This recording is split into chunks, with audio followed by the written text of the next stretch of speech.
So it's been about a year since I decided to start my creative business. And in that time, I've invested in a number of things that have helped me improve the quality of my work, increase my efficiency, and generally just move the needle forward on my business. So in today's video, I'm going to talk to you about 7 of my favorite investments that I made in my first year in my creative business. In case this is our first time meeting, hi, my name is Sarah and I'm a watercolor and gouache artist, and I'm in the early stages of building my art, surface pattern design, and content business. To set the scene and provide a little bit of context, I'm still in the foundation building stages of my business, and I'm doing this all while working full-time as an environmental consultant. So I'm basically using the funds that I'm earning in my full-time job to fund these early stages of my business. So with that, let's get right into my 7 favorite investments in no particular order. So first on the list is high quality watercolor paper.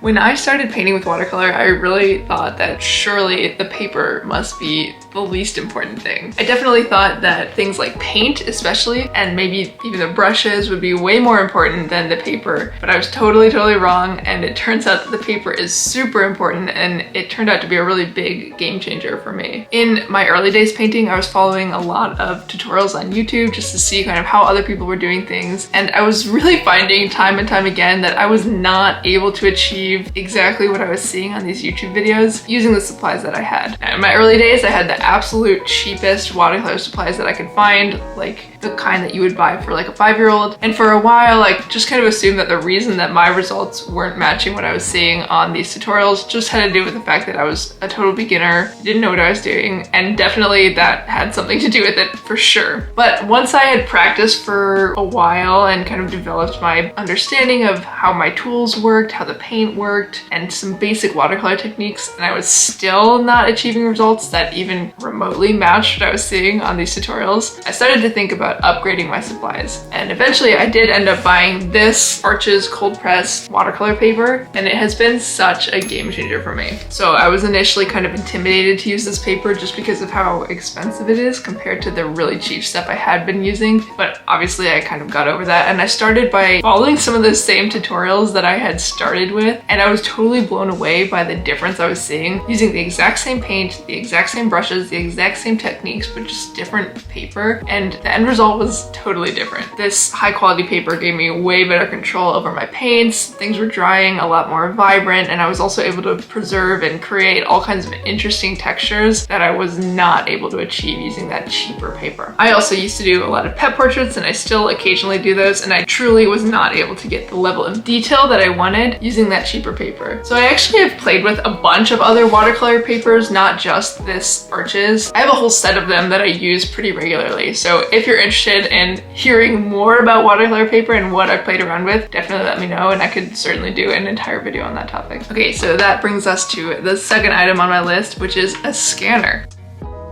So I use this CanoScan Lite 300 scanner, and it might sound kind of silly, but I truly would not be able to do the work that I do if I didn't have a scanner. Those of you who have been watching my videos for a while know that I'm a raster girl, not so much a vector girl, and like 99% of my artwork is created traditionally using traditional mediums like watercolor or gouache. So it's really important that I have a good way to capture my artwork and bring it into a digital space. When I first started, of course, I just used my phone at the beginning, but I did a lot of research and ended up upgrading to this scanner. I actually found this scanner on Facebook Marketplace, and I only spent like $35 on it, so it wasn't a huge investment, but it has been a game changer for me. And I guess that's kind of my takeaway here, is that you really don't need the top of the line, best, amazing, high quality, professional grade scanner. You just need something that's gonna do the job, and that's kind of true for a lot of supplies too. So just let this be a lesson that for any of you who are really concerned with getting the top of the line tech, just let my own experience be encouragement that sometimes a simple solution totally does the trick. And I've had this scanner for about a year now, and I still use it all the time, and it's done great for me. So I use my scanner to scan in my artwork at really high resolution, usually around 1200 dpi, which leads me into the next item on my list. All right, item number 3 is this tiny Samsung solid state drive. Okay, this might sound silly to some people, but I promise you that this tiny thing that's only the size of like a credit card has been a massive game changer for me. So I have the Samsung portable solid state drive and the model is T7 and mine has 2 terabytes of storage on it. I spent just over $100 on mine. While this may sound on the more expensive side of things, it's super worth the money if you ask me, because I use it all day, every day, pretty much. So as I mentioned, I scan in a lot of my artwork using really high resolution of around 1200 DPI. And then I bring those high resolution scans into Photoshop and often will use them to build repeating patterns. And those Photoshop files can end up being really big, these really heavy files when I'm working with these high resolution scans. Before I got this solid state drive, I constantly dealt with this Photoshop error telling me that my scratch disks are full and I had to manage my storage all the time. It was really tedious and it was hard to get anything done. Plus things started to load really slowly and just move around really groggily, and it was not easy and not very fun. So you can imagine that since I got this solid state drive, everything has been so much easier. Everything loads so much more smoothly. I save all my files on that drive and it's just been a huge game changer for me. Also, as evidenced by this YouTube video that you're watching right now, I also do make a lot of videos, and you can imagine that video files also have pretty heavy storage requirements, and I really could not create these YouTube videos without some sort of external storage. I actually had an external hard disk drive before I got this solid state drive, and that was great. It did a good job for while I had it, but one of the things that I've noticed when I upgraded to this solid state drive is just how much faster everything is. It transfers files around like no problem, and honestly that saved me so much time. So if you're like me and you work with high resolution scans of your artwork, or you also create video files, things like that, I would definitely recommend getting your hands on something like this. Okay, the 4th item on my list is my Skillshare membership. So if I were a big enough channel to have sponsors, this would be a great place to have a sponsored segment from Skillshare, but I'm still a tiny channel, so we're not quite there yet. But at least you can be confident that this is coming from a really genuine place, because nobody is paying me a penny to say that I truly do love my Skillshare membership. So I bought an annual membership at the beginning of 2023, and to give you a little perspective on what I've done with that so far, I just took a look at my watch history on Skillshare, and I've watched around 50 classes so far, which is kind of crazy. Now, I want to be honest and say this doesn't mean that I've completed 50 classes. There's some that I've only watched a lesson or two, but there's also some in there that I've watched again and again and again. There's a few that I have on my go-to rotation that I know have some really good information that I go back to all the time. So I've found myself to be the type of person who really likes to consume content and like learn all the time whenever I can. So you'll find me propping up my phone to watch a Skillshare class while I'm like cooking dinner or brushing my teeth, or maybe also even in the shower, like all the time, or on my walk to work. I do this constantly. And I found Skillshare to be a great way to learn about pretty much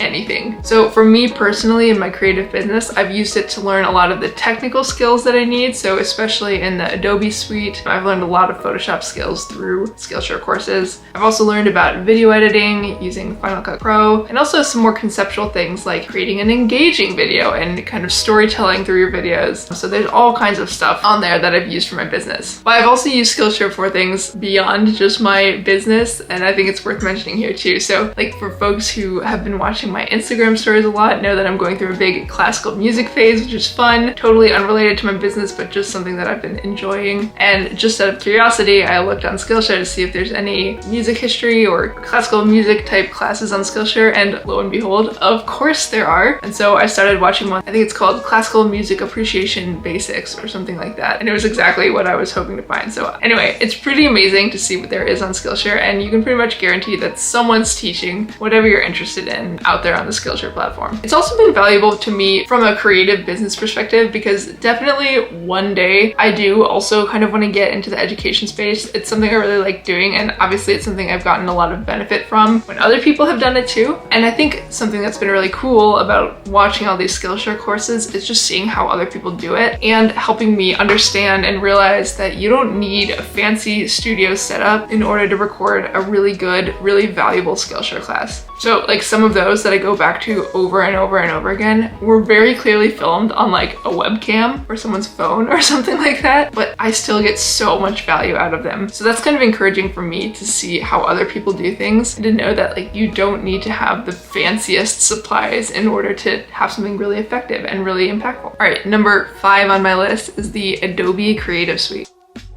So this also goes into the category of things that I simply would not be able to do what I do without. So my subscription to this Adobe Creative Cloud basically means that I have access to all of the Adobe programs, and while there are many that I haven't actually opened up before, there are also many that I use really regularly. So for me personally, I rely really heavily on Photoshop to do things like touching up my artwork and building out my repeating patterns that I create. I also use it to create art prints and all of my YouTube thumbnails. That's all done in Photoshop, plus all kinds of random things that I just end up doing in Photoshop because it's the best and easiest tool that I can think of. But on top of Photoshop, I also use Adobe Audition for editing music in my YouTube videos. I use Adobe InDesign to build out my surface pattern design portfolio. I also occasionally will use Adobe Illustrator to build repeating patterns and other more graphic style designs. I also use Adobe Lightroom, especially the app on my phone, to edit photos that I put up on Instagram. So I think something worth saying is that for the last year, for a lot of it, I was actually coasting on this student subscription that I had during my master's program. But just a couple months ago, I finally lost my access to my student email address. So I've had to switch over to my own personal account, and I have been paying for it on my own. And even though this is probably one of the most expensive subscriptions that I pay for, it really does seem worth it to me to have constant access to all these programs and also constant access to the regular updates that you get through these programs. For example, a lot of these have introduced some really interesting AI tools that have come out recently, and I know there's a lot of discussion and controversy around using AI in art, and so we'll save that for another video. But it's just really cool to be able to see all of these updates that are coming out and to be able to get them in real time. So because of that, and because of how often I use these programs, I really do think that they're totally worth the subscription. Moving on to the 6th item on my list. It's actually the camera that I'm using to film this video right now, which is my Sony ZV-E10.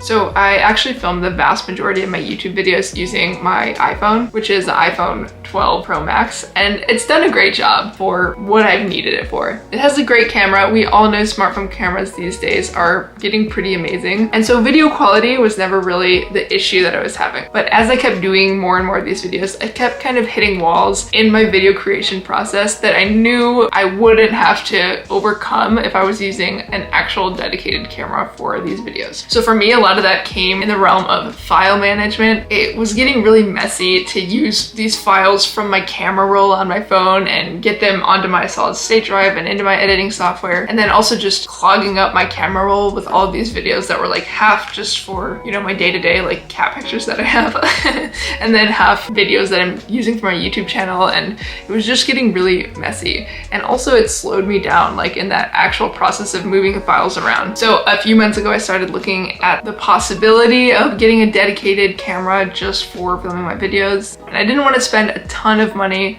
So I did a lot of research, and eventually I ended up on this camera that I'm using, the Sony ZV-E10. This camera retails for around $800, but I was actually able to get it again on Facebook Marketplace for $500, and it was practically new, the one that I got. So really, it was a decent deal for this camera. That said, I still recognize that $500 is not nothing, and it's truly one of the biggest investments that I've made in my business so far. But again, this is one that I really think has been well worth it. It's made a huge impact on my videos, not only on their quality, but also just generally improving my overall video production workflow. Things have been a lot easier on the file management side. It's so silly, but such a small difference as having an actual SD card that can go in my camera and then into my computer saves me a lot of time, and it's been really great. Now, I do still use my phone to record all kinds of shots, like if I'm in public, for example, or if I'm filming some B-roll, my phone is great for that. But most of my videos I'm recording on this camera these days, and it's been really wonderful, and I really have no regrets about upgrading to this camera. Okay, now we're at the last item on my list. So item number 7 is actually online business coaching through a program called Wandering Aimfully.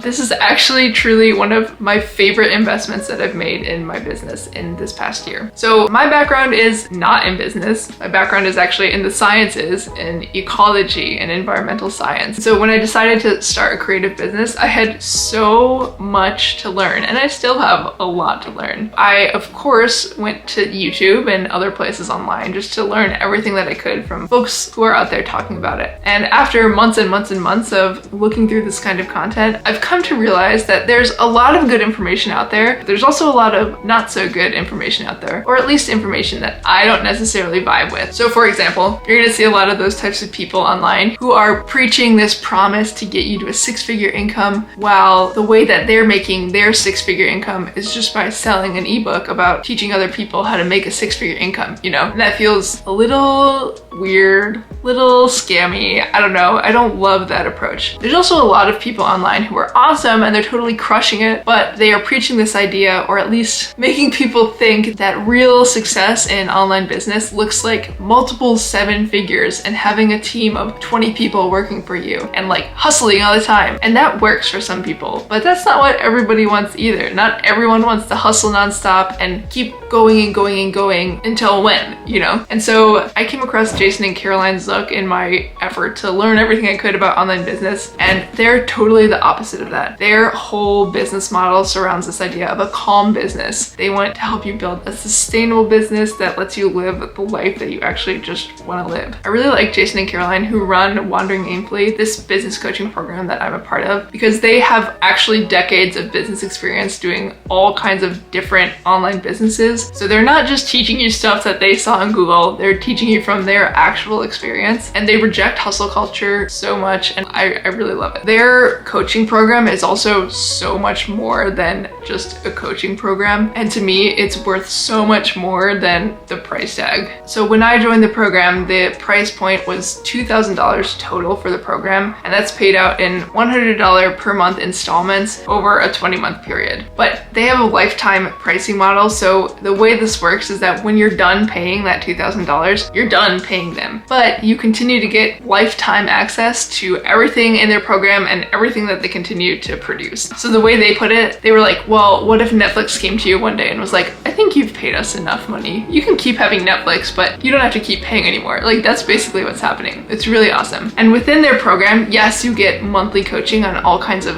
business topics, but you get so much more than that too. So you can go into Wandering Aimfully, and if you're someone like me and you don't have like a solid business background, you can go in there and search something like financial management or something like that, and you can see all the business coaching they've done about that topic, all of the articles they've written, also all of the online courses that they've previously produced related to that topic, which is just amazing. They also have a really active Slack community filled with other creative online business owners who are working through the same problems that you are, so that's super valuable. And this Wandering Aimfully membership also includes lifetime subscription to their online course platform, which is called Teachery. So again, it's well worth the investment for me. Anyway, there's a ton more that I could say about Wandering Aimfully and about Jason and Caroline and how awesome they are, but I can save that for other videos. Unfortunately, this Wandering Aimfully membership is only open twice per year, and so when this video is going up, they're not going to be within a launch period. But I was actually a lurker for a long time, and I listened to their podcast for like a year and a half before I joined their coaching program. And so if you're kind of vibing with this idea of a calm business, of a anti-hustle culture ideology, I would totally recommend that you just go ahead and check out their podcast, which is called What Is It All For? You can also look at their YouTube channel, which is called Wandering Aimfully, and they just published a ton of videos that are bite-sized pieces about running a calm business. So anyway, I'm sure I'll have much more to say about them in future videos, but truly this investment in Wandering Aimfully has been one of my very favorite things that I've spent any money on. Okay, those are 7 of my favorite investments that I've made in my creative business in its first year. One last thing I want to say before I totally wrap up this video is that I've always been kind of weird about money. I've been super frugal and really hesitant to spend money in basically any aspect of my life. And I've always been the type of person to try and figure out how to do things without spending money or spending the least amount of money as possible. And I'm still like that to some degree, but I've also experienced this huge mindset shift related to investing in my business. When I started to think about spending money on things that are going to help my business run more efficiently or help me create create higher quality artwork or content or anything really to help me do things more easily, I've started to think of it as an actual investment in the same way that you think about investing in the stock market, for example. In that when I spend money on these things, I'm eventually going to be getting some kind of return. So maybe that return is in the form of time that I'm getting back, or maybe eventually down the road it'll be in the form of a monetary kind of return. Either way, it's not like I'm just spending this money and throwing it into a fire and I'll just never see it again. That's really not my mindset here. And so I just wanted to say that for a second because it's taken me some time to get to that mindset, but it has been a bit of a game changer to start thinking about things that way. If you enjoyed this video, you may also enjoy this video where I talk about my plan to create a full-time income using my creative business. I would also love if you could give this video a like and maybe even a comment because it really does help my little channel a lot. With that, thank you very much for watching this video and I will see you very soon for the next one. Bye everyone.